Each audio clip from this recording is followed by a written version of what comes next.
Hello guys and welcome. In this video I will show you how to set communication safety in iPhone. It can be useful for your children. So if someone send your children inappropriate photos or image, it will detect them automatically. So without wasting any time, let's get started. The first thing we need to do is go to the settings.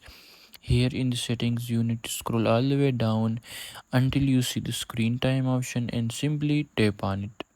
Once you tap on it, you need to scroll down again all the way and you can see the communication safety option. Simply tap on it. Here you need to turn on communication safety, the first option, and then you want to also turn on improve communication safety. So when you turn this option on, uh, it will automatically detect the inappropriate photos, so it is very useful for your children as well. So that's it for this video. Make sure to like and subscribe for more. Until next time, see you soon in another video.